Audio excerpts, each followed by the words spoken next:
HOA Karen cut my lock to steal my Jeep. 6 minutes later, a police task force raided her house. The Jeep I never left unprotected. I don't take risks with my property, especially not with something like my Jeep. It wasn't just a vehicle. It was fully customized, off-road build, upgraded suspension, heavy-duty tires, secure garage parking, and most importantly, multiple layers of protection. Locked gate, reinforced chain, industrial-grade padlock, and something else. Something most people didn't notice.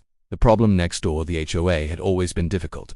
But one person stood out more than anyone else. Karen. Always watching, always complaining, always acting like she owned everything around her. She had already filed complaints about my driveway, my garage setup, the Jeep itself. According to her, it ruined the aesthetic. The first warning sign a week before everything happened. Karen stopped by, uninvited again. She stood near my gate, staring at the Jeep. That vehicle shouldn't be parked like that, she said. I didn't even look up. It's my property. She didn't like that answer. The threat before leaving, she said something strange. If you don't fix this, I will. At the time, it sounded like another empty threat. It wasn't. The quiet setup. What Karen didn't know was that my property was monitored. Not basic cameras, not obvious ones, but a full security system, motion detection, audio capture, and a direct connection to local law enforcement systems. The night everything happened, it was just after midnight. Quiet, no movement, no noise, until a small metallic sound broke the silence. The lock gets cut on camera. Karen appeared at my gate, dressed in dark clothing, looking around nervously. Then she pulled out bolt cutters, heavy ones, and within seconds my lock snapped. Crossing the line that moment changed everything. This wasn't HOA complaints anymore. This was criminal activity, trespassing, property damage, and attempted theft. The trigger, the second that lock was cut, the system activated. Silently, automatically, a signal was sent. Not to me, not as an alert, but the neighborhood watchers. People came outside, watching everything unfold, whispering, recording, because the same person who enforced rules was now being investigated. The aftermath: by morning, Karen was gone, her house sealed, investigation ongoing. The HOA silenced. The HOA didn't say anything. No notices, no complaints, no meetings, because this situation had gone far beyond their control. The street changes. Neighbors started talking, sharing stories, realizing they weren't the only ones who had issues with Karen. And for the first time, things felt normal again. The Jeep remains. The Jeep stayed exactly where it was, untouched, secure, because the message was clear. Some lines you don't cross. The lesson: control has limits, authority has boundaries, and when someone crosses into criminal territory, the consequences come fast.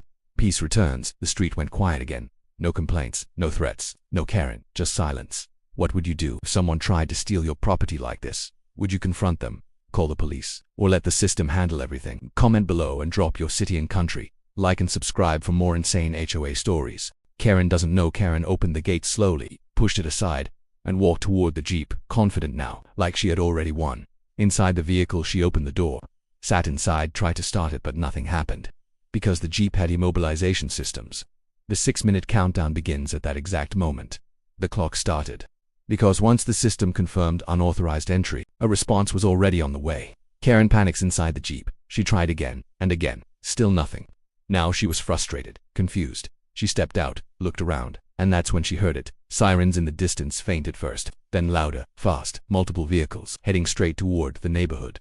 The realization hits. Karen froze, because suddenly, this didn't feel like control anymore. It felt like a trap. The task force arrival within minutes. Unmarked vehicles surrounded the street, not just patrol cars, a full task response unit. Officers moved quickly, coordinated, focused. Karen gets caught. She didn't even make it out of the driveway. Lights flashed, commands shouted. She dropped everything. Hands up, frozen. The evidence is clear. Officers didn't need to ask many questions, because the evidence was already there. Cut lock open, gate unauthorized entry, attempted vehicle access, full video recording, everything documented, everything undeniable. The immediate action: Karen was detained on the spot.